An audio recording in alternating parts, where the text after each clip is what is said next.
கருட புராணங்க. நாம் அதை பற்றி நீங்கள் இப்போ பார்க்க போகிறோம். கருட புராணம் என்பது பறவைகளின் அரசனான கருடனுக்கு ஏற்பட்ட ஐயங்கள் தீர்க்கும் பொருட்டு திருமால் எடுத்துரைக்கும் ஒரு அற்புதமான புராணமாகுங்க. இந்த புராணம் மனிதர்கள் பிறந்த அனைவரும் குறிப்பாக எதையும் பகுத்தறிந்து புரிந்து கொள்ளுடைய உயிரினமாக இருப்பதாலும் பிறப்புகளில் உன்னதமான பிறப்பான மானுட பிறவியிலுங்க இருக்கக்கூடிய அனைவருக்கும் தெரிந்த கொள்ள ஒரு புராணங்க இந்த கருட புராணம்.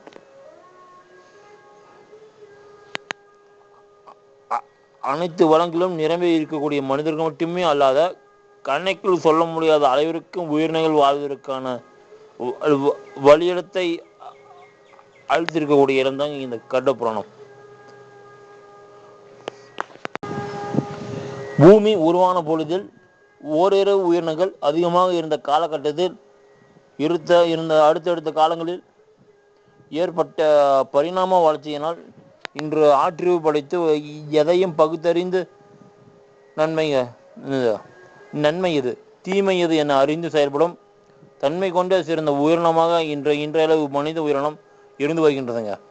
அணுவாக இருந்தாலும் அண்டமாக இருந்தாலும் அனைத்திலும் நிரம்பி இருக்கக்கூடிய பரம்பொருளால் உருவாக்கப்பட்ட உயிரினங்களில் தேவர்களுக்கு முன் இருக்கக்கூடிய பிறப்பு என்பது மனித பிறப்புங்க.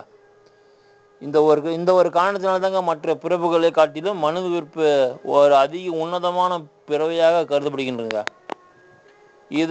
இதன் முக்கியத்துவத்தை அறிந்து கொண்ட நமது முன்னோர்கள் மற்றும் தாசியலர்கள் நமது தோற்றத்திற்கு அடிப்படையாக இருக்கக்கூடிய பரம்பொருளிடம் இருந்து பலவிதமான ஆற்றல்களை பெற்றிருக்குங்க. அதனால் எதிர்காலம் தொடர்பான செயல்பாடுகளை அறிந்து கொள்ள உதவும் வகையில் எந்த ஒரு தொழில்நுட்ப உதவியுமின்றி அன்றி ஒவ்வொரு கிரகத்திற்கும் உள்ள தொலைவு நிறம் மற்றும் அதனுடைய தன்மைகள் குறித்தும் அந்த ஒளியினால் உயிரினத்தில் ஏற்படக்கூடிய மாற்றங்கள் குறித்தும் வாழச்சோலைகளில் நமக்காக எழுதி அளித்து சென்றுள்ளனருங்க.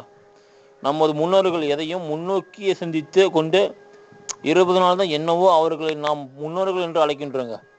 ஏனெனில் இன்றைய நவீன யுகத்தில் நாம் வாழ்வதற்கு என்ன தேவை என்பதை மட்டுமே இன்று யோசித்து கொண்டிருக்கிறோம்.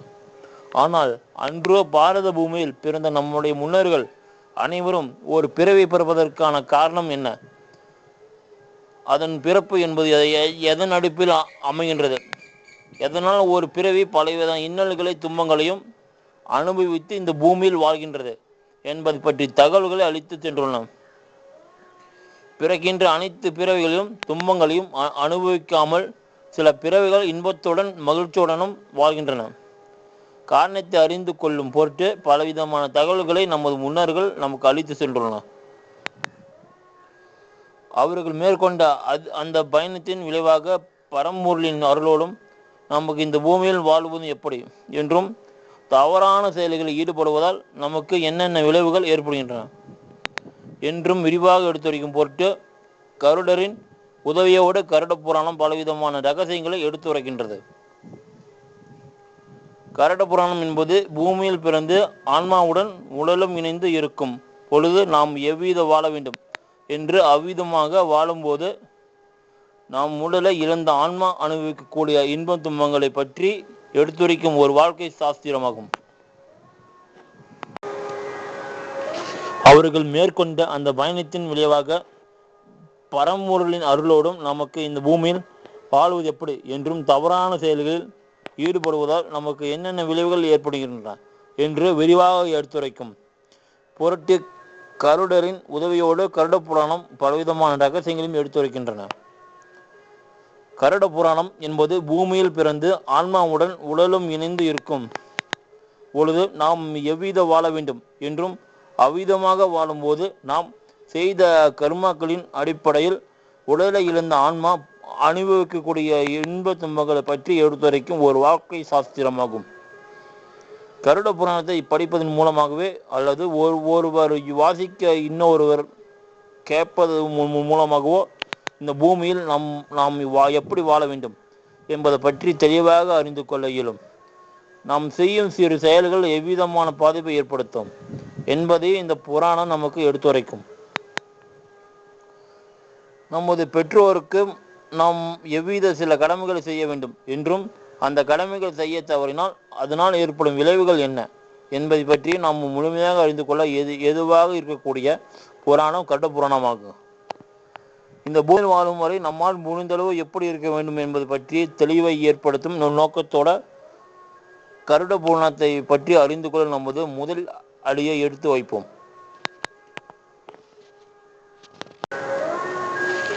சூத மாமுனிவர் யார்? 18 புராணங்களை தொகுத்து கொடுத்த வியாசரின் சீடராக இருக்கக்கூடியவர் சூத மாமுனிவர்.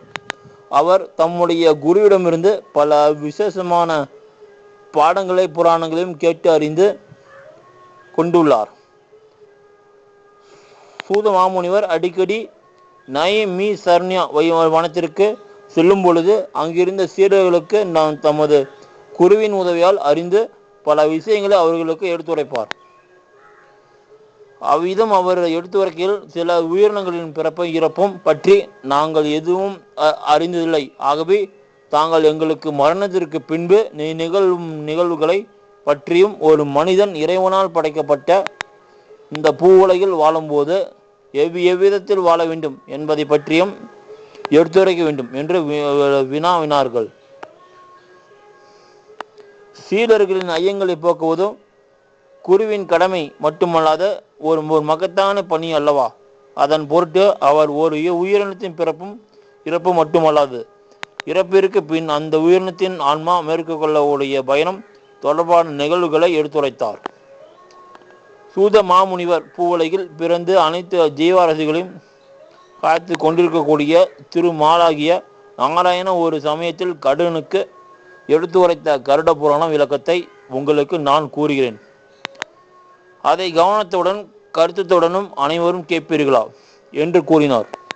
மனிதன் வாழும்போது செய்யும் செயல்களின் அடிப்படையிலேயே யமலோகத்தில் உள்ள ஆன்மாவிற்கும் சில விதிமுறைகளின் அடிப்படையில் அதற்கு உண்டான தண்டனைகள் கொடுக்கப்படுகின்றன. அதாவது ஒவ்வொரு நாட்டிலும் அவ்வூரில் வாழும் மக்களுக்கு ஏற்ப ஒவ்வொரு விதிமுறைகள் இருப்பது போல் ஆன்மாக்கள் இருக்கும். யமலோகத்திலும் சில விதிமுறைகள் இருக்கின்றன. அந்த விதிமுறைகள் யாவும் கருட புராணத்தின் அடிப்படையிலேயே அமர்ந்திருக்கின்றன. யமலோகத்தில் கொடுக்கப்படும் தண்டனைகள் குறித்தும் மனிதர்கள் செய்யும் கர்மாக்களை குறித்தும் அதன் அடிப்படையில் உருவாகும். விளைவுகளை பொறுத்து அவர்களுக்கு அளிக்கப்படும் தண்டனைகள் யாதும் என்று திருமால் கருடாளவருக்கு கூற உரைத்தார். திருமால் தமக்கு உரைத்த இறப்பிற்கு பின் நிகழும் நிகழ்வுகள் மற்றும் யமலோகத்தில் இருக்கும் ஆன்மாவிற்கும் கொடுக்கப்படும் தண்டனைகள் குறித்து கருடாளர் தவசீலர்களுக்கும் எடுத்துரைத்த காரணத்தினால் இந்த புராணம் அவரின் பெயராலேயோ அழைக்கப்படுகிறது. அதாவது கருட புராணம் என்றும் இன்றையளவு அழைக்கப்படுகிறது. இந்த புராணத்தை பற்றி நாம் அறிந்து கொள்வதற்கு முன்னால் கருடனை பற்றியும் ஏன் கருடன் திருமாலின் வாகனமாக இருக்கின்றார் என்பதை பற்றியும் தெளிவாக புரிந்து கொள்ளவும். தாய்க்கு உதவும் கருடன். நாட்கள் செல்ல செல்ல கத்திருவின் கொடுமைகளும் அவள் செய்த வந்த செயல்களின் தன்மைகளும் எல்லை மீறி செல்ல துவங்கின. ஒவ்வொரு நாளும் தன்னுடன் பிறந்த சகோதரி என்று கூட பாராமல் வினதைக்கு பலவிதமான இன்னல்களை செய்து கொண்டே இருந்தால் இவ்விதம் சென்றால் கொண்டிருந்தால் நாட்களில் ஒரு நாள் தன்னையும் தன்னுடைய 1000 குழந்தைகளையும் சுமந்து கொண்டு கடவுளுக்கு சென்று அங்கு விட வேண்டும் என்று ஆணையிட்டாள். கத்ருவுடைய ஆணையை மீறி முடியாமல் அவளையும் அவருடைய 1000 புத்திரைகளை சுமக்க முடியாமல் சுமந்து கடவுளுக்கு சென்று அவள் சொன்ன இடத்தில் விட்டாள். வினதை தன்னுடைய தாயார் அனுபவித்த வரும் இந்த கொடுமைகளையும் இருந்தும் அடிமைத்தளத்தில் இருந்தும் விடுவிக்க வேண்டும் என்று வாலிபனாக வளர்ந்திருந்த கருடன் எண்ணினான். பின்பு தன்னுடைய சித்தியான கத்ருவிடம் சென்று தன்னுடைய தாயை விடுவிக்க நான் உங்களுக்கு என்ன செய்து தர வேண்டும் என்று வினவினான். பின்பு சிறிது யோசித்து கத்ரும் கருடனிடம் தேவர்கள் அருந்திய நீண்ட நாட்கள் உயிர் வாழ உதவியாக இருக்கின்ற அமிர்தத்தை நீ எனக்காக இங்கே கொண்டு வா. நான் உனது தாயை விடுதலை செய்கின்றேன். இனிமேல் உனது தாய் எனக்கு அடிமையாக இருக்க வேண்டியதில்லை என்று கூறினான் கத்ரோ. என்னுடைய தாயை விடுதலை செய்வதற்காக நான் எதையும் செய்வேன் என்று மனதளவு எண்ணிக்கொண்டு தேவலோகம் செல்ல ஆயுத்தமானான் கருடன். பின்னர் அமிர்தத்தை எடுத்து வர செல்வதற்கு முன்னால் தனது தாயான வினதையிடம் சென்று நிகழ்ந்ததை உரைத்த தாயே, நான் மேற்கொள்ளும் இந்த பயணம் செய்ய இருக்கின்றன. இந்த காரியமும் நன்முறையில் அமைந்து வெற்றியுடன் திரும்பி வர எனக்கு ஆசி புரியுங்கள் என்று கூறினான் கருடன். கருடனின் தாயார் சூரியன் சந்திரன் இருவரிடம் தனது புதல்வனுக்கு உதவுமாறு வேண்டிக் கொண்டனர். அதனால் அவர்களும் கருடனின் இரைகளுக்கு பாதுகாப்பாக கொடுப்பதற்காக அசிரி மூலமாக மற்றும் சமூக முகத்திற்கு வாயு பகவானும் கீழ் உடம்பிற்கு அக்னி மற்றும் பிற தெய்வங்களுக்கும் பாதுகாப்பு தருவார்கள் என்றும், நீ தேவலோகத்திற்கு செல்வதற்கு முன்னால் நிஷா தலயா என்னும் பகுதியில் அரக்கர்கள் வாழ்ந்து கொண்டிருக்கிறார்கள். அந்த அந்த அரக்கர்களை கொன்று அவர்களின் உடலை தின்று விட்டு சென்றால் மட்டும் நீ நினைத்தது காரியம் நிறைவேறும். அவ்வாறு சாப்பிடவில்லை எனில் நீ தேவலோகம் செல்ல இயலாது. ஒருவேளை அரக்கர்களை கொள்வதற்கு பதிலாக அவ்விடத்தில் இருக்கக்கூடிய அந்தணர்களை கொன்று சாப்பிட்ட நினைத்தால் அவர்கள் உன்னுடைய தொண்டை பகுதியில் நின்று சொல்ல இயலாத வழியை ஏற்படுத்தி விடுவார்கள் என்று கூறினார்கள்.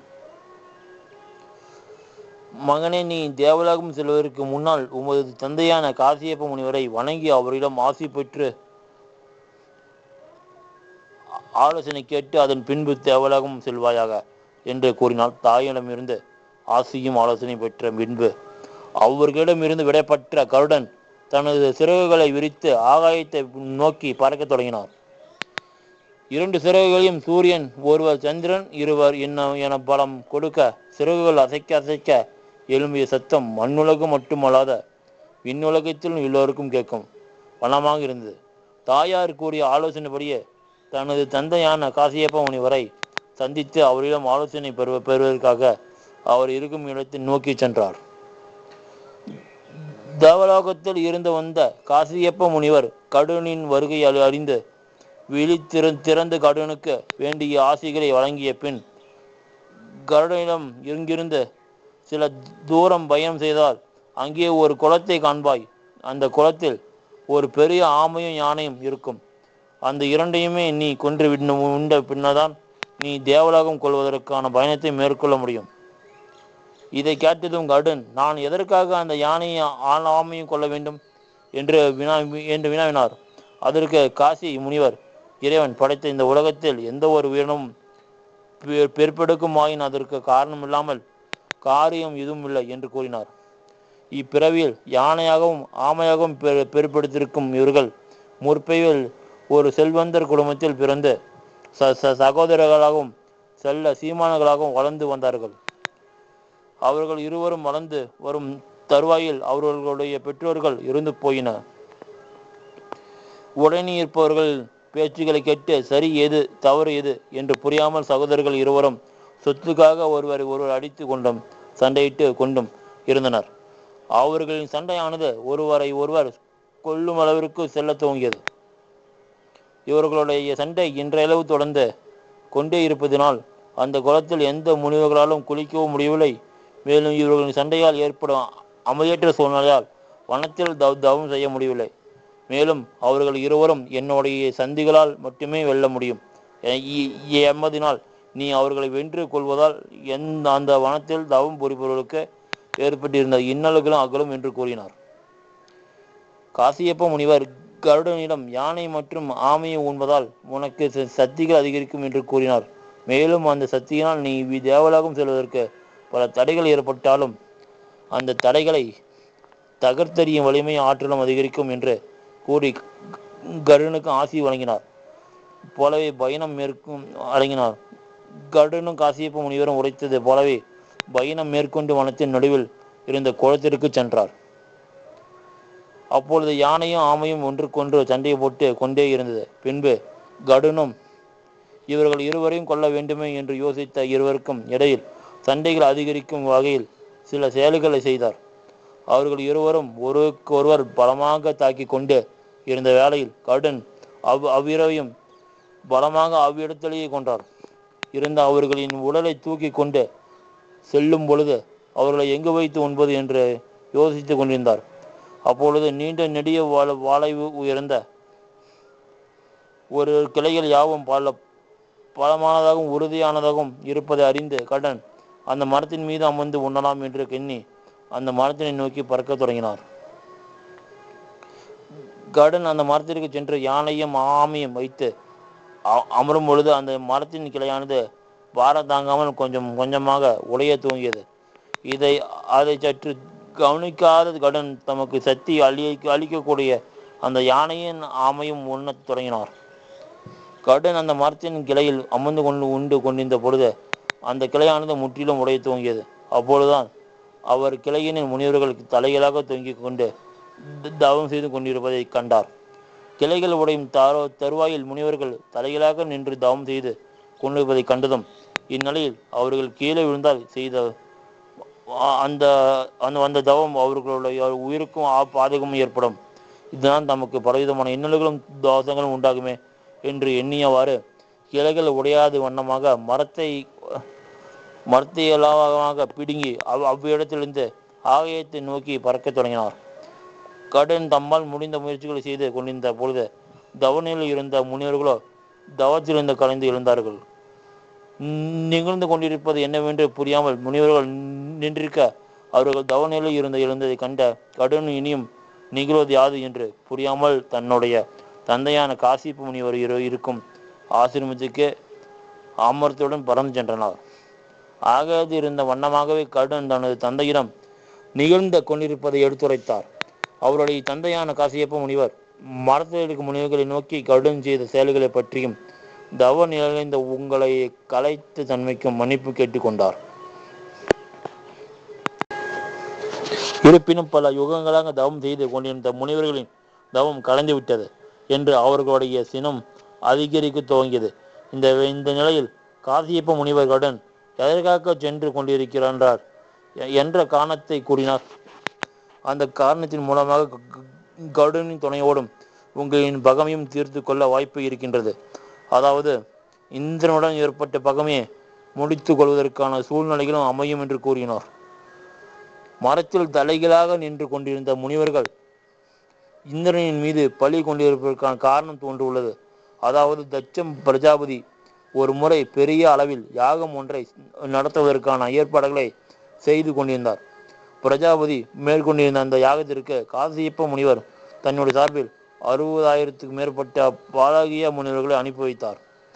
பாலகிய முனிவர்கள் உருவ தோற்றத்தில் குள்ள மாணவர்களாகவும் இருப்பார்கள். பிரஜாபதி நடத்தி வந்த அந்த யாகத்திற்கு தேவர்களின் அதிபதியான இந்திரன் தன்னுடைய சார்பில் பல முனிவர்கள் அனுப்பி வைத்தார். அவ்விதத்தில் அனுப்பி வைத்து இந்திரன் ஒரு சஞ்சல எண்ணத்துடனே ஒரு சில காரியங்களை மேற்கொண்டார். அதாவது உலகில் உள்ள அனைவரும் தன்னை பெருமையாக பேச வேண்டும் என்று எண்ணினார். இந்த எண்ணத்தோடு வைகத்தில் உள்ள அனைத்து வனங்களிலும் இருந்து யாகத்திற்கு தேவையான அனைத்து விறகுகளையும் முனிவர்கள் எடுத்து சென்று விட்டனர். சிறு விறகுகள் கூட யாகங்கள் நடத்துவதற்கு இல்லாமல் இருந்தது. இது அறியாத பாலகிய முனிவர்கள் சில வனங்களில் தேடியும் சில விறகுகள் கூட கிடைக்காததால் வெறும் கரத்தோடு யாகம் நடைபெறும் இடத்திற்கு செல்ல வேண்டிய சூழ்நிலை இருந்தன. பின்பு அவர்கள் ஒருவராக மனதை நிலப்படுத்தி கொண்டு யாகம் நடைபெறும் இடத்திற்கு வந்தடைந்தனர். யாகம் நடைபெற்று கொண்டிருக்கும் இந்த இடத்திற்கு தங்களால் முடிந்த அளவு ஏன் இயற்கையாக கிடைக்கக்கூடிய சிறு விறகுகளை கூட கொண்டு வர முடியவில்லை என்று கேட்டதுடன் முனிவர்களின் தோற்ற பொலிவையும் கொண்டு அவர்களை மதிக்காத மனத்துடன் யாரெல்லாமாக இந்திரன் நடந்து கொண்டார். இந்திரன் நடந்து கொண்ட விதத்தில் மிகவும் கோபம் கொண்ட முனிவர்கள் அந்த யாகத்தில் கலந்து கொள்ள முடியாமல் திரும்பி வந்தனர். அப்பொழுது பாலகிய முனிவர்கள் இந்திரனுக்கு ஒரு சாபத்தை அளித்தனர். அதாவது எங்களின் உருவத்தோட்டத்தை கொண்டு எவ்விதம் எங்களை ஏளனம் செய்தாயோ எங்கள் மூலமாக அனுப்பப்படும் சாதாரண உருவம் கொண்ட ஒருவரின் மூலமாக இந்த உலகில் உள்ளோர் அனைவரும் அரிய வண்ணமாக நீயும் அவமானப்படுவாயாக என்று சாபம் கொடுத்தார்கள். பின்பு தங்களுக்கு நிகழ்ந்தவற்றை காசியப்ப முனிவர்கள் எடுத்துரைத்தனர். இந்திரனை அவமானப்படுத்தும் விதத்தில் ஒருவரை தோற்றுவிக்க வேண்டும் என்ற வண்ணம் அவர்களிடமே வலுத்திருந்தது. பின்பு அவர்களை கடுமையான தவம் இருந்து இருக்குமாறு அறிவுகளை கூறியும் அவர்கள் மேற்கொள்ளும் தவத்திற்கு உண்டான இடத்தையும் எவ்விதத்தில் தவம் புரிய வேண்டும் என்று அவர் கூறினார். அதாவது நீண்ட நெடிய வலுவான மரத்தில் தலைகளாக நின்ற நிலையில் ஒரே எண்ணத்துடன் நீங்கள் அனைவரும் தவம் புரிவீர்களா என்று காலம் வரும்போது நீங்கள் எதிர்பார்க்கக்கூடிய ஒருவர் உங்களை தேடி வருவார் என்று கூறினார். காசியப்ப முனிவரிடம் கருடன் வந்து நிகழ்ந்தவற்றை கூறியதும், நீண்ட காலமாக தவம் இயற்றி கொண்டிருக்கும் பாலகிய முனிவர்கள் எதிர்பார்த்து இருக்கக்கூடிய ஒருவர் வந்துவிட்டார் என்று எண்ணினார். பின்பு முனிவர்களும் கருடனை அறிமுகப்படுத்த வேண்டும் என்ற எண்ணத்துடனே இவ்விதமான ஒரு நாடகத்தை நடத்தினார் என்பது யாவரும் அறியாதது. கருடனை பற்றி காசியப்ப முனிவர் கூறியதும் பாலகிய முனிவர்களின் மனதில் ஒரு எண்ணம் உருவாக தோன்றியது. அதாவது, சாதாரண உருவம் கொண்ட இந்த கருடன் மூலமாக இந்திரனை பழி தீர்த்து கொள்ள வேண்டும் என்பதே எண்ணமாகும். தேவலோகத்திற்கு செல்லும் கருடன் முனிவர்கள் தங்களது தவம் வலிமையால் இந்நாள் வரை பெற்ற சக்திகளை தேவலோகம் சென்று இந்திரனை தோற்கடித்து அவமானப்படுத்துவதற்காக கருடனுக்கு அளித்தார்கள். இவ்விடத்தில் நிகழ்ந்த கொண்டிருக்கும் அனைத்து நிகழ்வுகளையும் கருடனின் எண்ணங்கள் யாது என்பதையும் பற்றியும் தேவ ஒற்றர்கள் மூலமாக தேவேந்திரன் அறிந்து கொண்டார்.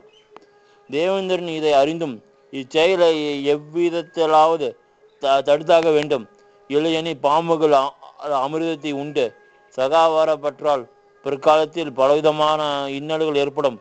அமிர்தம் என்பது தேவர்களுக்கு மட்டும் உரியதாகும் என்பதை உணர்ந்தார்.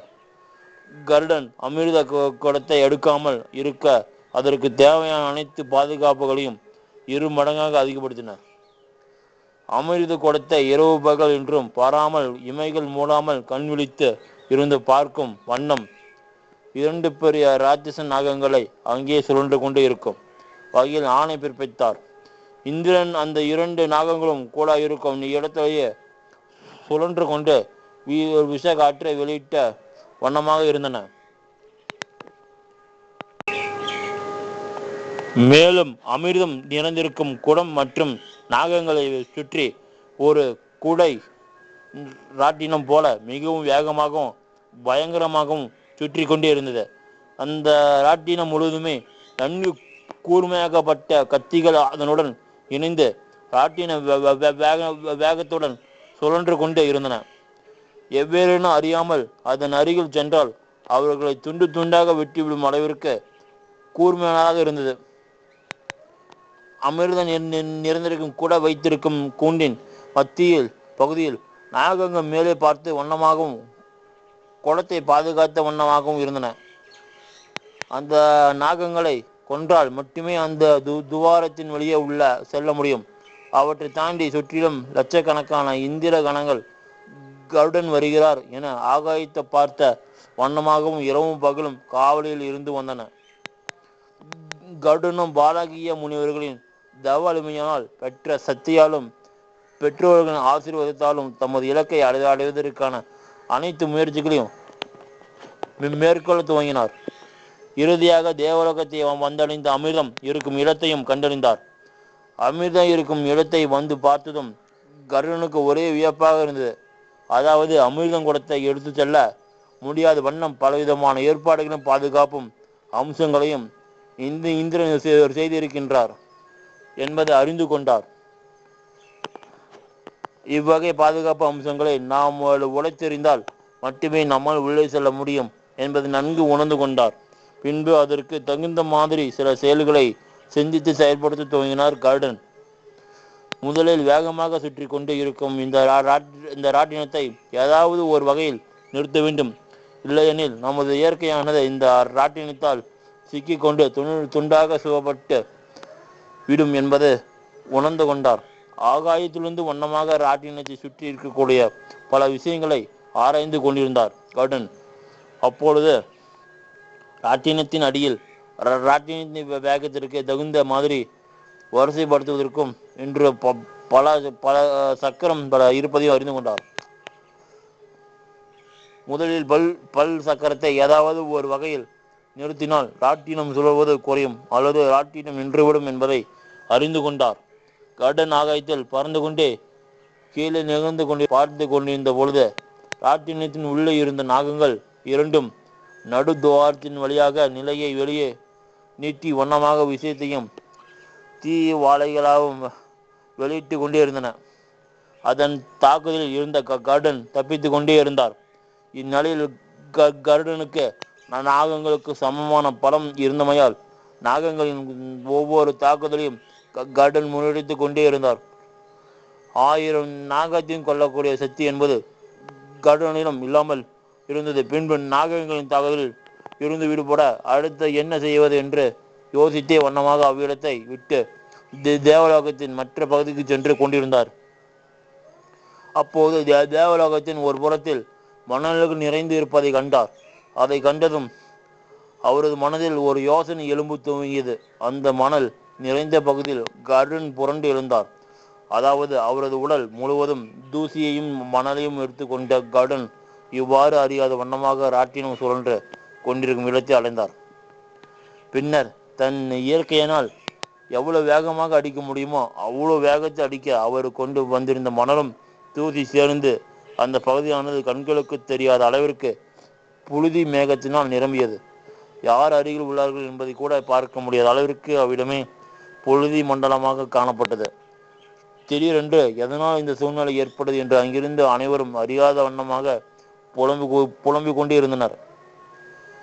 தேவலோகத்தில் இருந்தவர்கள் அனைவரும் குழம்பி நின்று தருணமே நமக்கு அமிர்தத்தை எடுக்கக்கூடிய நல்ல நேரம் என்பதை உணர்ந்த கருடன் விரைந்து செயல்பட தொடங்கினார்.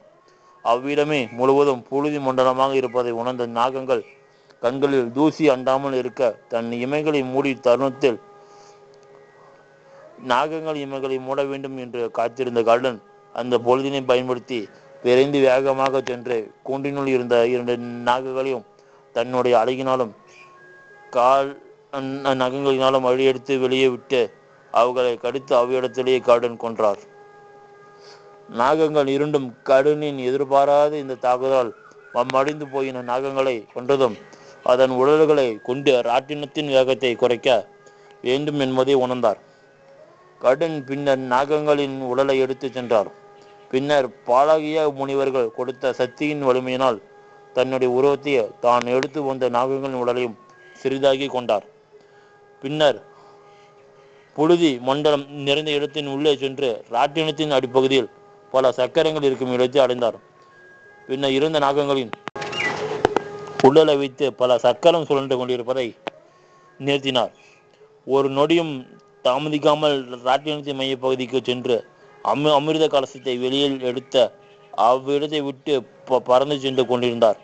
புழுதி நிறைந்த இடம் அமைதியானதும் அங்கிருந்த வீரர்களுக்கும் ஒரே ஆச்சரியம். ஏனெனில் கருடன் அமிர்தத்தை எடுத்து சென்று விட்டார் என்பதை வீரர்கள் உணர்ந்தனர். கருடன் அமிர்தத்தை எடுத்து சென்று விட்டார் என்பதை உணர்ந்த வீரர்கள் அனைவரும் கருடனை எதிர்க்க தங்களது ஆயுதத்துடன் கருடனை பின்தொடர்ந்து சென்றனர். ஆயினும் கருடனின் வேகத்தினாலும் அவர்கள் இறகுகள் இருந்து வந்து பலமான காற்றினாலும் இந்திரன் அனுப்பிய வீரர்கள் அனைவரும் மடிந்தனர். மேலும் அவர் தனது அழகினாலும் கூறிய நகரங்களாலும் பல வீரர்கள் அவ்விடத்திலேயே கொன்று குவித்தார். இவரின் வேகத்தையும் விவேகத்தையும் அறிந்த வீரர்கள் இதுவரை வெல்லுவது என்பது இயலாது என உணர்ந்து கொண்டு அவ்விடத்தை விட்டு அகன்றனர். பின்பு இந்திரன் இருக்கும் இடத்திற்கு ஓடிச் சென்று நிகழ்ந்த அனைத்தும் விஷயங்களையும் கூறினார்கள். வீரர்கள் கூறியதை கேட்டதும் சற்று தாமதிக்காமல் இந்திரன் அவ்விடத்திற்கு வீரர் கருடன் அமிர்தம் நிறைந்த கூடத்தை எடுத்துக்கொண்டு வானில் பறந்து கொண்டிருந்தார்.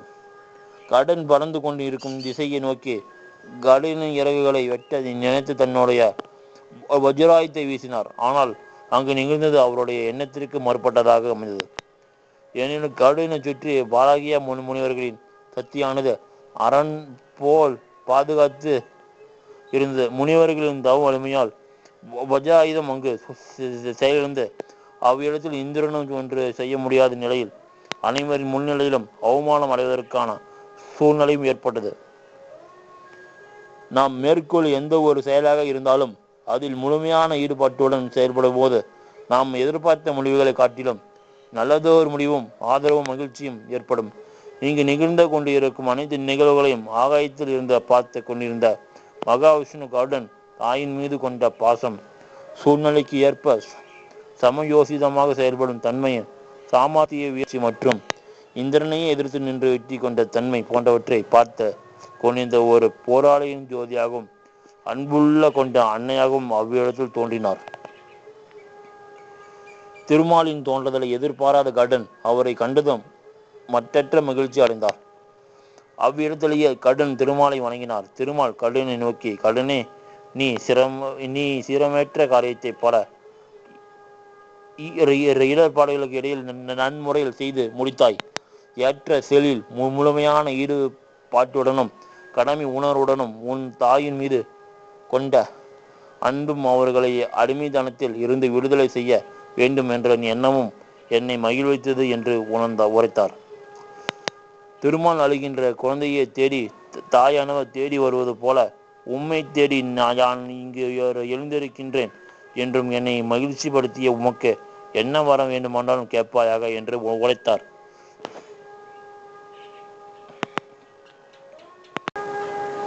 கடுனும் பெருமாளையும் வணங்கிய வண்ணமாக தேவர்களை தாக்கக்கூடிய மற்றும் உலக உயிர்களை காத்து ரட்சிக்கக்கூடிய திருமாலே, எனக்கு என் தாயின் விடுதலை என்பது மிகவும் அவசியமாகும். அதை தவிர வேறு எந்த ஆசையும் என்னிடம் இல்லை. ஆனால் ஒரே ஒரு விண்ணப்பம் மட்டும் இருக்கின்றது என்று கூறினார். அதாவது என்னை வாகனமாக ஏற்றுக்கொண்டு என் மீது அமர்ந்து பயணிக்க வேண்டுகின்றேன் என்ற தன்னுடைய விண்ணப்பத்தையும் கூறினார் கருடன். கருடன் ஆசையை அறிந்து கொண்ட மகாவிஷ்ணு அந்த ஆசையை அவருக்கு வரமாக கொடுத்தார். அதாவது கருடனை தன்னுடைய வாகனமாக ஏற்றுக்கொண்டதும் மட்டுமல்லாமல் அவருடைய கொடியில் இருக்குமாறு அருள் புரிந்தார். திருமால் அருள் செய்ததை எண்ணி மற்றற்ற மகிழ்ச்சி அடைந்தார். கருடன் அப்பொழுது இந்திரன் அவ்விடத்தில் தோன்றினார். அவ்விடத்தில் திருமால் இருப்பதை அறிந்தும் அவரை வணங்கிய பின்பு கருடனையும் வணங்கி தான் செய்த தவறுக்கு தம்மை மன்னித்து விடுமாறு கேட்டுக்கொண்டார். அது மட்டுமல்லாமல் எடுத்து சென்ற அமிர்த கூடத்தினை தந்து விடுமாறு வேண்டினார். ஆனால் கருடன் அதை திருப்பி கொடுக்காமல் இருந்தார். ஏனெனில் இந்த அமிர்தம் கூடத்தை எடுத்து சென்று சித்தியிடம் கொடுத்தால் மட்டுமே எனது தாயானார் விடுதலை அடைவார் என்றும் அதுவரை இதை யாரிடமும் நான் கொடுக்க மாட்டேன் என்று கூறினார். ஆனால் இந்திரனும் கருடனும் அமிர்தத்தின் தன்மையை எடுத்துரைத்த இது அசுப எண்ணங்கள் கொண்டவர்களிடம் சென்றால் பலவிதமான இன்னல்களுக்கு ஆளாக நேரிடும் என்று எடுத்துரைத்தார். இந்திரன் எடுத்துரைத்ததை கேட்டதும் கருடன் நாம் மட்டும் சுயநலமாக இருப்பது என்பது நம்மை அன்றும் என்றும் கருதி இதற்கு ஒரு மார்க்கத்தையும் கூறினார். அதாவது அசுபம் எண்ணங்கள் என்ற கொண்ட எவரும் அந்த அமிர்தத்தை உண்ணாமல் இருப்பதற்கான உபாயத்தையும் இந்திரனிடம் கூறினார். இந்திரனும் கருடனும் கூறிய மாத்திரத்திலேயே உருமாற்றம் அடைந்து திருமாலிடம் ஆசி பெற்று இருவரும் பூவுலகத்திற்கு வருகை தந்தனர். கருடன் அந்தனர் வேடத்தில் இருந்த இந்திரனுடன் தனது சித்தி இருக்கும் இடத்திற்கு சென்றார். அங்கு அந்தனர் வடிவத்தில் இருந்தவரிடம் அமிர்தம் நிறைந்த கலசம் இருப்பதை சித்தியிடம் உரைத்து நீங்கள் உரைத்தின்படி நான் அமிர்த கலசத்தை கொண்டு வந்துவிட்டேன். இனி என் தாயார் உங்களுக்கு அடிமையாக இருக்கக்கூடாது என்று கூறி அந்தனரிடம் இருந்த அமிர்த கலசத்தை வாங்கி தனது சித்தியிடம் கொடுத்தார். அமிர்தம் நிறைந்த கலசம் தன்னுடைய கரங்களில் இருப்பதை கண்டதும் கருடனின் சித்தி, இனி உன் தாயார் எனக்கு அடிமை இருக்க வேண்டியதில்லை. எனக்கு அவர்கள் கொடுத்த வாக்குறுதியில் இருந்து நான் அவர்களை விடுவிக்கின்றேன் என்று மகிழ்ச்சியுடன் கூறினார். அமிர்தம் நிறைந்த கலசத்தை நினைத்து பார்த்து, இந்த அமிர்தத்தை நானும் என்னுடைய புத்திரர்களும் உண்பதன் மூலம் என்று இரவா வாழ்க்கையை வாழ முடியும் என்றும் எண்ணினாள். தன்னுடைய தாயாரையும் சித்தியின் அடிமைத்தனம் மற்றும் கொடுமைகளிலிருந்து விடுவித்த எண்ணி கருடனும் அவருடைய தாயார் மகிழ்ச்சி அடைந்து ஒருவருக்கொருவர் அரவணைத்து அன்பை பரிமாறி கொண்டிருந்தனர். பல காலங்களாக அடிமைப்பட்டு இருந்து விடுதலை அடைவது என்றால் எவ்வளவு மகிழமான செய்தியாகும். தனது மகன் தன்னுடைய விடுதலைக்கு காரணமாக இருக்கின்றான் என்று எண்ணிய விதத்திலேயே அந்த தாயை மற்றற்ற மகிழ்ச்சி அடைந்தார். பின்பு அந்த அமிர்த கலசத்தில் இருந்து அமிர்தத்தை உண்பதற்காக ஆனந்தத்துடன் கருடனின் சித்தி அருகில் சென்றபோது அந்தனர் உருவத்தில் இருந்த இந்திரன், இந்த அமிர்தத்தை உண்ண வேண்டும் என்றால் நதி நீரில் குளித்து விட்டு வந்தால் மட்டுமே அமிர்தத்தின் குழு பலனும் கிடைக்கும் பெறுவீர்கள் என்று கூறினார். இரவாழ்க்கை நமக்கு கிடைப்பதற்கு மிக அருகாமையில் இருக்கின்றது என்று எண்ணி கருடனின் சித்தியும் அவருடைய புதல்வரும் எண்ணினார்.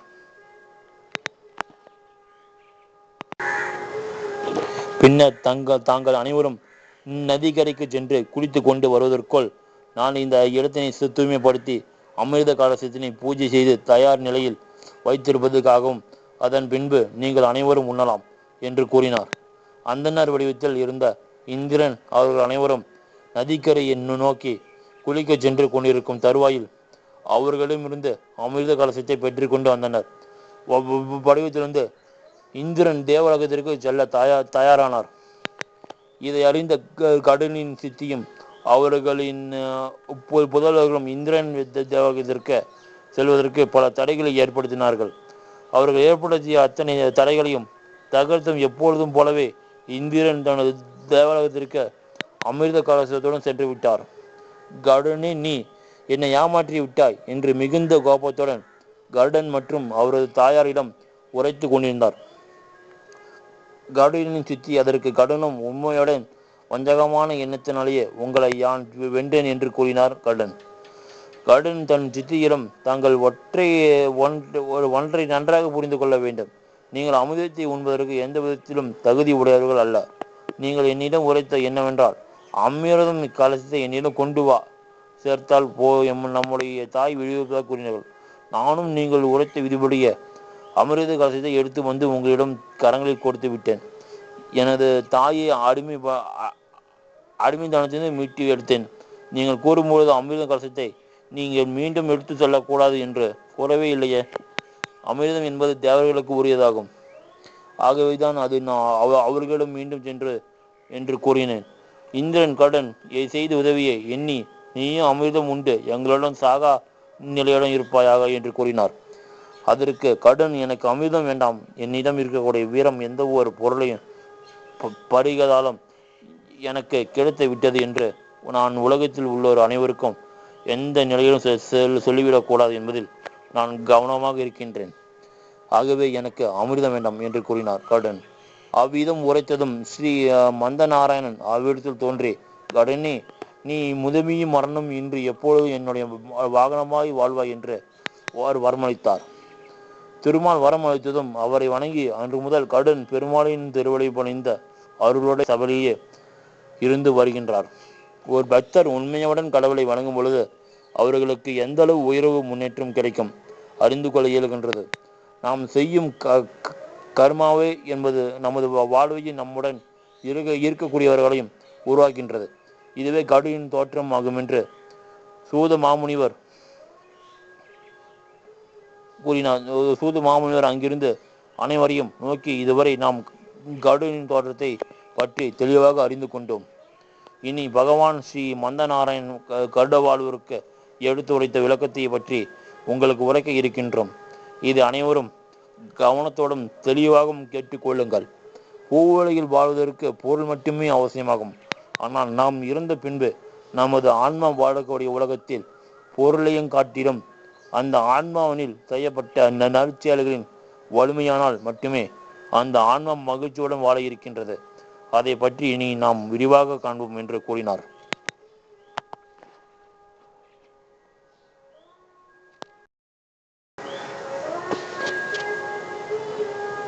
கருடன் திருமாலியுடன் உரைத்த கேள்விகள். நாராயணின் அருளால் கருடன் நாராயணுக்கு வாகனமாக இருந்து வந்தார். ஒரு நாள் கருடனின் மனதில் பிறப்புகள் பற்றி எண்ணம் உருவாக துவங்கியது. தமது மனதில் தோன்றிய எண்ணத்தை 3 லோகங்களிலும் காத்து கொண்டு இருக்கக்கூடிய நாராயணியிடம் கேட்க வேண்டும் என்றார் எண்ணினார். அனைவருடைய எண்ண ஓட்டத்தையும் மனதையும் அறிந்து கொள்ளக்கூடிய ஆற்றல் கொண்ட நாராயணன் கருடனை நோக்கி, என்ன கருடா, உன் மனதில் ஏதோ ஐயம் கொண்டுள்ளதே. உன் ஐயத்தை என்னிடம் கேட்கலாமே வேண்டாமா என்று யோசித்து கொண்டு இருக்கின்றாயா என்று வினவினார். நாராயண கருடனிடம் கேட்டதும் கருடனுக்கு என்ன கேட்பது என்று புரியாமல் நின்று கொண்டிருந்தார். இருப்பினும் தனது மனதில் ஓடிய எண்ணத்தை எவ்விதத்திலாவது நாராயணிடம் கேட்க வேண்டுமே என்ற ஆவலும் அவரிடம் இருந்து வந்தது. அந்த ஆவலே அவருக்கு நாராயணிடம் தனது ஐயத்தை கேட்கும் பொருட்டு தனது கேள்விகளும் கேட்க வைத்தது. 3 உலகங்களையும் காத்த ரசித்து கொண்டிருக்கக்கூடிய பரம்பொருளான நாராயண, என் மனதில் சில ஐயங்கள் நீண்ட நாட்களாக இருந்து கொண்டே இருக்கின்றன. தாங்கள் தான் பதிலளித்து அந்த ஐயத்தை நீக்கி அருள வேண்டும் என்று வேண்டினார். அதற்கு நாராயணனும் கேள்விகளை கேட்காமல் பதில் மட்டும் வேண்டுமென்றால் எவ்விதம் என்னால் கூற இயல கருடா, கேள்வியை கேட்பாயாக என்று கூறினார். நாராயணன் கூறியதும் கருடன் தன் மனதிலிருந்து கேள்விகளை கேட்க தொடங்கினார். அதாவது, இந்த உலகத்தை உயிரினங்கள் பிறப்பதன் நோக்கம் என்ன? ஏன் உயிரினங்கள் தோன்றுகின்றன? அவ்விதம் தோன்றிய உயிரினங்களில் மரணம் ஏற்பட்ட பின்பு சில உயிரினங்கள் ஒரு நரகத்துக்கு செல்கின்றன. சில உயிரினங்கள் சொர்க்கத்துக்கும் செல்கின்றன. நரகத்திற்கும் சொர்க்கத்திற்கும் செல்வதற்கு காரணம் என்ன? சில உயிரினங்கள் மோட்சம் என்னும் பிறவா நிலையை அடைவதற்காக தாங்கள் உரைக்கும் பதில்கள் என்ன? ஒரு உயிரினம் இந்த உலகில் தோன்றியதும் அந்த உயிரினத்தால் செய்ய இருக்கக்கூடிய பாவங்கள் யாவும் நீக்கிக் கொள்ள எத்தகைய செயல்களை செய்ய வேண்டும்? மனிதர்கள் நற்கதி அடைவதற்கான சூழ்நிலைகள் யாது என்று தெளிவாக அடியேன் புரிந்து கொள்ளும் இவ்விதத்தில் உரைக்க வேண்டும் என்று வேண்டினார் கருடன்.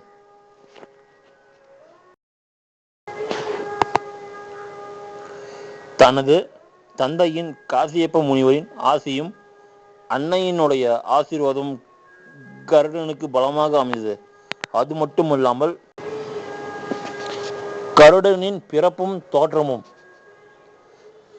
காசிய முனிவர் தச்ச பிரஜாபதிக்கு பிறந்த மகள்களான கத்ரு, வினதை என 2 பெண்மணிகளை திருமணம் செய்து கொண்டார். அவ்விருவரும் தனது கணவரின் மனம் நோகாத வண்ணம் அவருக்கு தேவையான சேவைகள் மற்றும் பணிவிடைகளை செய்து கொண்டு வந்தனர். அவர்களுக்கிடையே சேவை மற்றும் பணி ஆகியவற்றால் மனம் மகிழ்ந்த காசிய முனிவர், உங்களுக்கு வேண்டிய வரத்தினை கேட்பீர்களாக என்று கூறினார். காசி முனிவர் இவ்வாறு கூறியதும், கத்திரும் ஆற்றலும் வேகமும் நிறைந்த 1000 பிள்ளைகளை எனக்கு அருள வேண்டும் என்று வேண்டினார். வினதை, எனக்கு 1000 பிள்ளைகள் காட்டிலும் அதிக பலம் கொண்ட 2 பிள்ளைகள் மட்டுமே வேண்டும் என்று வேண்டினாள். காசியை முனிவரும் அவர்களின் வேண்டுதலை நிறைவேற்றும் போட்டு ஆசியும் வரங்களையும் அளித்தார். அவர் அளித்த வரத்தினால் அவர்களின் எண்ணமும் நிறைவேற தொடங்கியது. அதாவது கத்திர உரிய காலத்தில் கருவற்ற 1000 முட்டைகளையும் இட்டால், வினதை 2 முட்டைகளை இட்டால், அதாவது 500 ஆண்டுகளுக்கு பிறகு அவற்றில் அவர்கள் கேட்ட குழந்தைகள் பிறக்கும் என்பது வரமாக இருந்தது. அதன்படி கத்திரவின் முட்டைகளில் இருந்து 1000 நாகங்கள் பிறக்க அவள் தனக்கு பிறந்த குழந்தைகளுடன் கொஞ்சி விளையாடி கொண்டு இருந்தாள். தன்னுடைய சகோதரியாக இருந்தாலும் அவர்களுடைய புதல்வர்களுடன் கொஞ்சி விளையாடி கொண்டு இருக்கும் காட்சிகளை கண்டதும் வினதியின் மனதில் ஒரு விதமான கோபமும் புரிதன்மையும் உருவாக்க துவங்கியது. வினதியின் மனதில், அதாவது தனது சகோதரிக்கு பிறந்த பாம்புகளைப் போல தனக்கும் பாம்புகள் பிறந்து விடுமோ என்ற அச்சம் அது அதிகரிக்க துவங்கியது. அந்த அச்சமே அவள் வீட்டு முட்டைகளில் ஒன்றை உடைக்கவும் வைத்தது. உடைந்த முட்டைகளில் இருந்த பாதி உடம்போடும் மைந்தன் ஒருவன் வெளிப்பட்ட மைந்தனுக்கு மேல் பாதி உடம்பும் இருந்து கீழ்பாதியே உடம்புகள் இல்லாமல் இருந்தன. அதாவது அவனுக்கு கால்கள் இல்லை, சிறகுகளும் இல்லாமல் இருந்தன. அவனே அருணன் ஆவான். அவசரத்தினால் தன்னை பாதி உருவத்துடன் படைத்ததால் சினம் கொண்ட அருணன் தன்னுடைய தாயை சித்தியான கத்திரவுக்கு அடிமையாக வேண்டும் என்று தாயாருக்கே சாபம் தந்தான். பின் வினதை மற்றொரு முட்டையை உடைக்காமல் பொறுமையோடு காத்து கொண்டிருந்தாள். இந்த நேரத்தில் அருணன் இட்ட சாபமானது செயல்பட துவங்கியது. அதாவது இவர்கள் முட்டையிட்ட காலத்தில் அசுரர்களும் தேவர்களும் இணைந்து அமிர்தத்தை எடுப்பதற்காக கடலை கடந்து கொண்டிருந்தனர். திருப்பார்கடலில் அமிர்தத்தை கடைந்த பொழுது முதலில் வெளிவந்த எழில் மிகு தோற்றமுடைய காண்போரை கவரும் தன்மை கொண்ட சிவரும் என்ற குதிரையை இந்திரன் தனக்காக எடுத்துக்கொண்டான். சகோதரிகளாக வாழ்ந்து வந்தாலும் கத்திரவும் வினதியும் குணத்தளவு மாறுபட்டே காணப்பட்டு இருந்தன. அதாவது கத்திரு தீய குணம் நிரம்பிலாகவும் இருந்தால் அவள் எப்பொழுதும் தனது சகோதரியான வினதியின் மீது ஒரு விதமான காழ்ப்புணர்ச்சியுடன் இருந்து வந்தாள். ஒரு சமயத்தில் வினதை மற்றும் கத்ரு ஆகிய இருவரும் கடலோர பகுதியில் சென்று கொண்டிருந்த பொழுது இந்திரனிடம் இருந்து வந்த உச்சை சிரவம் என்ற அழகான குதிரையை கண்டனர். அவர்கள் இருவரும் அந்த குதிரையின் அழகில் மெய்மருந்து நின்று கொண்டிருந்த சமயத்தில் அருணன் இட்ட சாபம் செயல்பட துவங்கியது. அதாவது சகோதரிகள் இருவருக்கும் இடையில் அந்த குதிரையின் வால் என்ன நிறமாக இருக்கும் என்ற ஒரு கேள்வி எழுத்து துவங்கியது. கத்ரு அந்த குதிரையின் வால் கருப்பு நிறத்தில் இருக்கின்றது என்று கூறினாள்.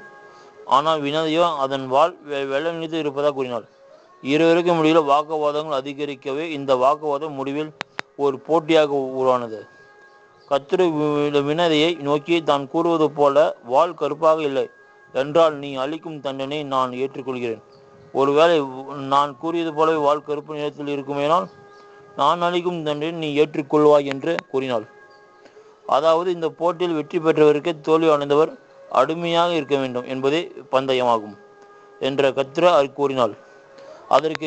அதற்கு வினதையும் உடன்பட்டு, நீ கூறுவது போல யார் போட்டியில் தோல்வி அடைகின்றார்களோ அவர்களே வெற்றி பெற்றவர்களுக்கு அடிமையாக இருப்பார்கள் என்று கூறினார். வஞ்சனியின் சூதின் உருவமாக இருந்த அந்த கத்ரு தனது சகோதரியை அடிமையாக வைத்து கொள்வதற்கு இதுவே தகுந்த சமயமாகும் என்று எண்ணி தான் ஈன்ற பாம்பு புத்திரர்களை அழைத்தாள். அவர்களிடம் தன்னுடைய சகோதரிக்கு தனக்கு நிகழ்ந்து கொண்டிருந்த நிகழ்வுகள் மற்றும் பந்தயத்தின் விளைவுகள் பற்றி எடுத்துரைத்தாள். பின்பு தமது ஒரு குமாரர்களை நோக்கி, உம்முடைய தாய் இன்னொருவருக்கு அடிமையாக இருக்க விருப்பம் கொள்வீர்களா என்று கேட்டார். அதற்கு பாம்பு குமாரர்களும் தங்களுடைய தாய் எவருக்கு அடிமையாக இருத்தல் எங்களுக்கு பிடிக்காது என்று கூறினார்கள். நீங்கள் இந்த போட்டியில் வெற்றி பெற குமாரர்களாகிய நாங்கள் என்ன செய்ய வேண்டும் என்று வினாவினார்கள். ஒரு சமயத்தில் வினதை மற்றும் கத்ரு ஆகிய இருவரும் கடலோர பகுதியில் சென்று கொண்டிருந்த பொழுது இந்தனிடம் இருந்து வந்த உச்சி சிரவம் என்ற அழகான குதிரை கண்டனர். அவர்கள் இருவரும் அந்த குதிரையின் அழகில் மெய்மருந்து நின்று கொண்டிருந்தனர். கத்ரு, நான் இந்த போட்டியில் வெற்றி பெற வேண்டுமெனில் இந்திரனின் குதிராகிய உச்சிவரத்தின் வால் பகுதியில் நீங்கள் அனைவரும் தங்கியிருங்கள் என்று கூறினாள். அவ்விதம் நீங்கள் தங்கியிருக்கும் பொழுது நான் என் சகோதரியை அழைத்து வந்து அவளிடம் குதிரையின் வால் பகுதி கிளப்பும் நிறம் என காட்டி நான் வெற்றி அடைவேன் என்று தன்னுடைய சூழ்ச்சியை தன்னுடைய குமார்களிடம் எடுத்துரைத்தாள். குமாரர்களும் தனது தாய் உழைத்தது போலவே குதிரையின் வால் பகுதியில் தங்கியிருந்தார்கள். அவர்கள் தங்கியிருந்த வேளையில் கத்ரு வினயை அழைத்து வந்தபோய் பொழுது, பார், குதிரையின் வால் கரும நிறத்தில் இருக்கிறதல்லவா என்று கூறினாள். ஆம், குதிரையின் வால் கரும நிறத்தில் தான் இருக்கின்றது. ஆகவே பந்தயத்தில் நீதான் வெற்றி அடைந்தாய் என்று கூறினாள். வினதை பின்னர் பந்தயத்தில் கூறியது போல் இன்று முதல் நான் உம்முடைய அடிமையாக இருக்கின்றேன் என்று கூறினாள் வினதை. அருணன் இட்ட சாபம் செயல்பட துவங்கியது. இந்த நேரத்தில் வினதையின் மற்றொரு முட்டையிலிருந்து கருடன் பிறந்தான். தன்னுடைய சகோதரி என்றும் பாராமல் வினதைய பல துயரங்களையும் கொடுமைகளையும் அனுபவிக்க வைத்தாள். கத்ரு இங்கு நிகழ்ந்து கொண்டிருந்த அனைத்து நிகழ்வுகளையும் கண்டு கொண்டிருந்த சிறு வயது பாலகரான கருடன் தாயிடம்,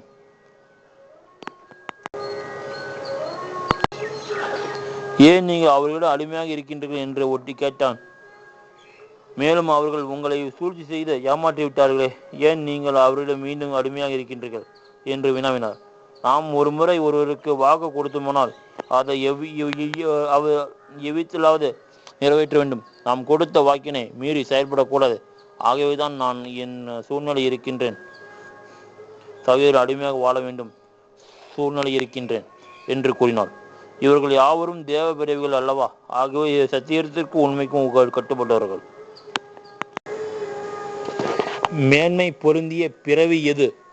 அனைவரும் கவனமாக இவ்விடத்தில் கேட்போமாக. மேன்மை பொருந்திய பிறவி எது? கருடா, இந்த உலகத்தில் 84 லட்சம் வகையான உயிரினங்கள் காணப்படுகின்றன.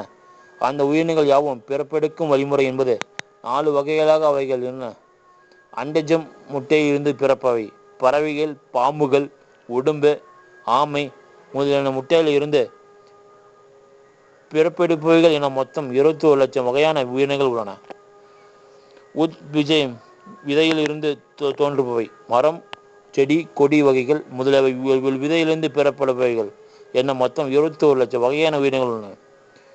சாராயுசம், கருப்பையிலிருந்து தோன்றுபவை. மனிதர்கள், விலங்குகளின் கருப்பையிலிருந்து பிறப்பெடுப்பவைகள் என மொத்தம் 21 லட்சம் வகையான உயிரினங்கள் உள்ளன. சுவதேஜம், வியர்வையில் இருந்து பிறப்பவை. வண்டு, கொசுக்கள் முதலியன வியர்வையிலிருந்து பிறப்பெடுப்பவைகள் என மொத்தம் 21 லட்சம் வகையான உயிரினங்கள் உள்ளன. ஆக மொத்தம் இந்த உலகத்தில் மொத்தம் 84 லட்சம் பிறவி பேதங்கள் உருவாகி கொண்டே இருக்கின்றன. கருடா, மேற்கூறிய உயிரின பிறப்புகளில் மிகவும் அரிதான மற்றும் உயர்ந்த பிறப்பு என்பது மனித பிறவி மட்டுமே ஆகும். மற்ற 3 பிறவிகளிலும் உள்ள உயிரினங்கள் மனித பிறவியாக பிறப்பெடுப்பது என்பது மிகவும் அரிதான ஒன்றாகும். உயிர்கள் செய்யும் நல்ல வினைகளின் அடிப்படையில் மட்டுமே இந்த உயிரினம் மனித பிறப்பியாக பிறப்படுகின்றது. மற்ற உயிரினங்களை காட்டிலும் மனித உயிரினம் மேம்பட்டு இருப்பதற்கான காரணங்கள் யாது என்று புரிந்து கொள்ளுதல் வேண்டும். ஏனெனில் மற்ற உயிரினங்களை விட மனித உயிரினம் என்பது நிகழ்ந்து கொண்டே இருக்கும் அனைத்து நிகழ்வுகளையும் கண்டு உணர்வதற்கு என்ற கணக்கு.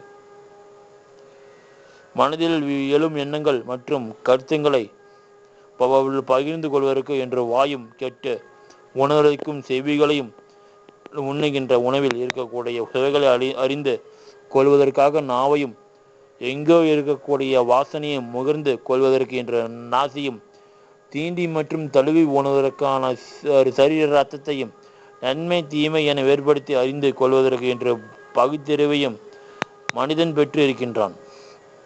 மனிதனிடம் இருக்கக்கூடிய இந்த பகுத்தறிவும் நன்மையானது வேறு எந்த உயிரினத்திற்கு வழங்கப்படவில்லை. இதனாலேயே மனித பிறவி என்பது மிகவும் மென்மையுடைய பிறவியாகும். கருடனை மனித உயிரினங்களில் நான் முன்பே உரைத்திருந்த 4 குணங்களை தவிர்த்து இன்னும் பல குணங்களை கொண்ட மனிதன் குலங்கள் இருக்கின்றார்கள்.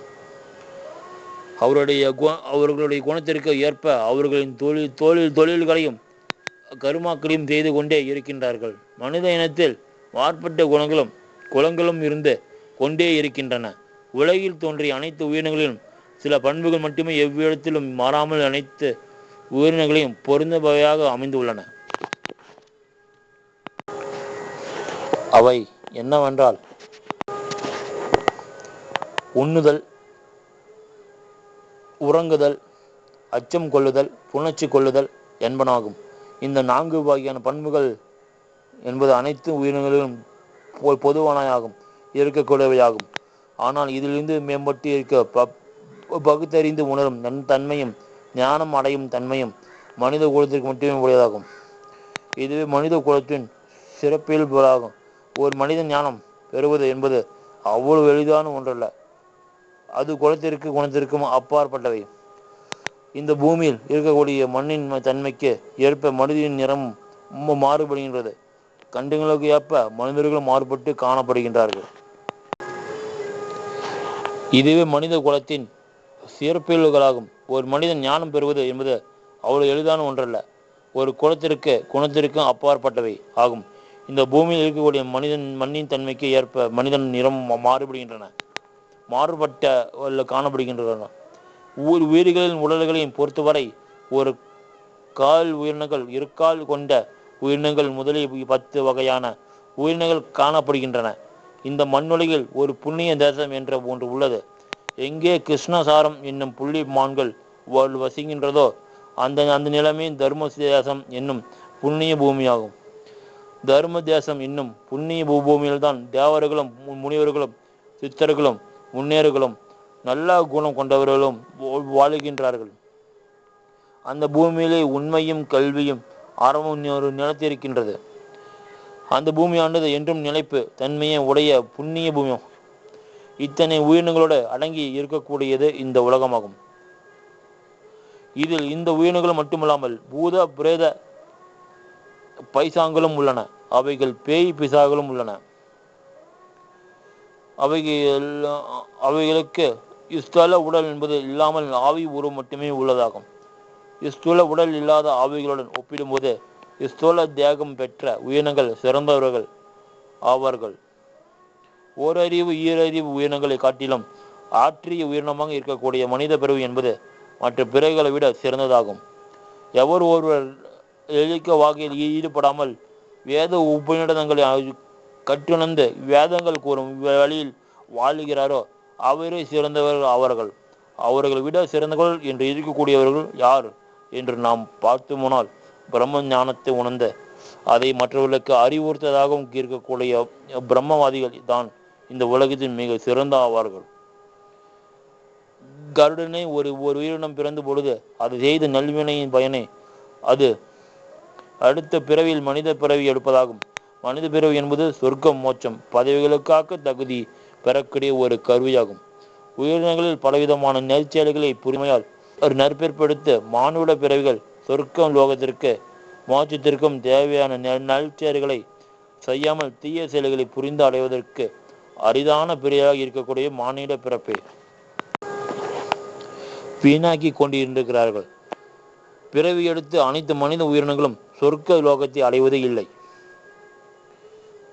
அப்பிறவியில் செய்த தீய செயல்களின் காரணமாக கீழான உலகத்தை அடைந்து தனக்குத்தானே வஞ்சகம் புரிந்து கொண்டு ஏமாற்றிக் கொண்டே இருக்கின்றார்கள் என்று சொல்வது அன்றி வேறு என்ன சொல்வது? மனித பிறவில் அருமையும் பெருமையும் மற்ற பிரிவுகளை காட்டிலும் மேம்பட்டு இருக்கின்றோம் என்பதை பற்றி சிறிதும் புரிந்து கொள்ளாமல் தாங்கள் எடுத்து இந்த அற்புதமான மனித பிறவையை இழிப்படுத்துவதும் மட்டுமல்லாமல் வீணடித்து கொண்டிருக்கின்றார்கள். வாழ்க்கையின் நோக்கங்களை புரிந்து கொள்ளாமல் செய்யும் தகுதி இல்லாத பல தவறுகளை பாவங்களையும் செய்து கொண்டே இருக்கின்றார்கள்.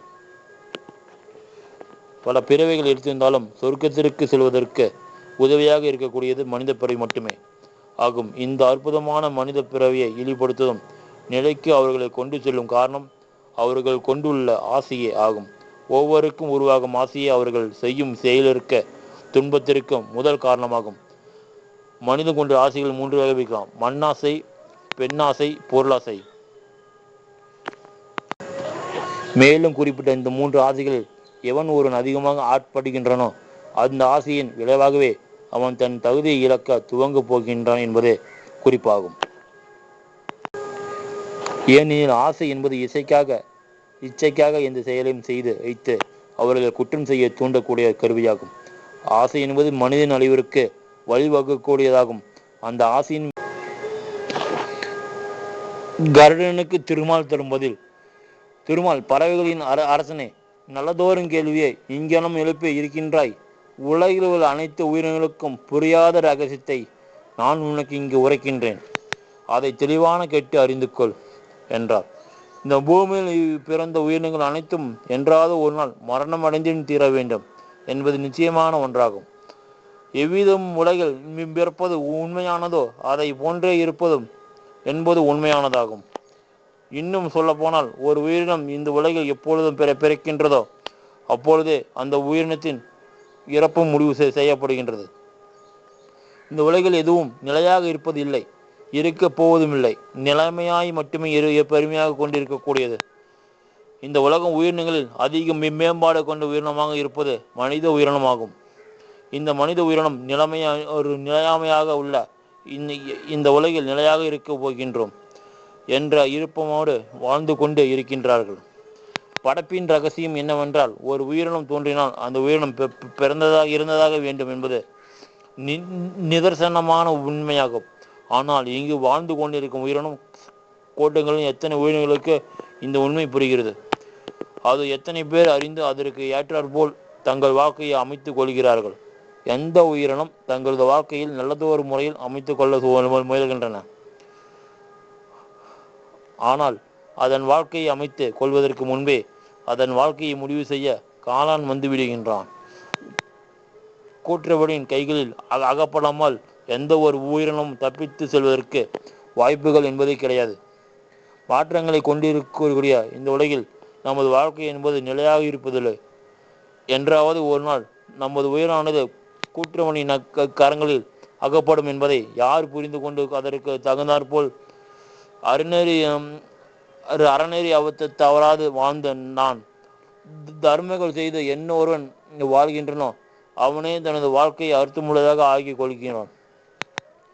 என்ன ஒருவன் தனக்கென்று இருக்கக்கூடிய கர்மங்களை சரியாக செய்கின்றனோ அந்த கர்மங்களே அவனுக்கு வேலியாக இருந்து காப்பாற்றுகின்றது. ஒவ்வொரு குலத்திற்கும் ஒவ்வொரு மாதிரியான கர்மங்கள் உள்ளன. அந்த கர்மங்களை ஒவ்வொருவரும் செய்ய வேண்டும் என்பதை வேத நூல்களும் அறநூல்களும் தெளிவாக நமக்கு கூறியிருக்கின்றன என்று கூறினார் திருமால். நாம் செய்து கொண்டிருக்கும் கர்மங்களே நம்மை காப்பாற்றும் வல்லமை கொண்டதாகும். ஆகவே நாம் செய்யும் கர்மங்கள் எந்த தன்மையில் இருக்க வேண்டும் என்பதை முடிவு செய்யும் உரிமையை நம்மிடம் இருக்கின்றது என்றார் திருமால். எவன் ஒருவன் குல ஒழுக்கங்களையும் கடைபிடித்து அவனுக்கொண்டு இருக்கக்கூடிய கர்மங்களையும் சரிவர செய்து வருகின்றனோ அவனே மனிதர்களின் மேம்பட்டனாக எல்லா இடங்களிலும் போற்றப்படக்கூடியவனாகவும் இருக்கின்றான். பிரம்மன் படைத்த இந்த குலத்தில் மனிதர்கள் வெவ்வேறு குணம் கொண்டவர்களாக இருக்கின்றன. அதாவது உயிரினங்களில் சார்ந்த குணம் உடையவர்களாகவும், ராட்சச கோப குணம் உடையவர்களாகவும், தாமச மந்தம் குணம் உடையவர்களாகவும், சிலரோ ராட்சச மற்றும் தாமச குணம் ஒரு சேர பெற்றவர்களாகவும் இருக்கின்றார்கள். ஒவ்வொரு குணமும் கொண்டவர்களுக்கு அவர்களுக்கு ஏற்ற கடமைகள் பிரிக்கப்பட்டுள்ளன. சாந்த குணம் உடையவர்கள் கற்றல், கற்பித்தல், வேள்விகள் செய்தல் மற்றும் செய்வித்தல் போன்ற தொழில்களை செய்கின்றன. ராட்சச குணம் கொண்டவர்கள் கற்றல், விரும்புதல், விரும்பியவற்றை கொடுத்தல், இன்னல்களிலிருந்து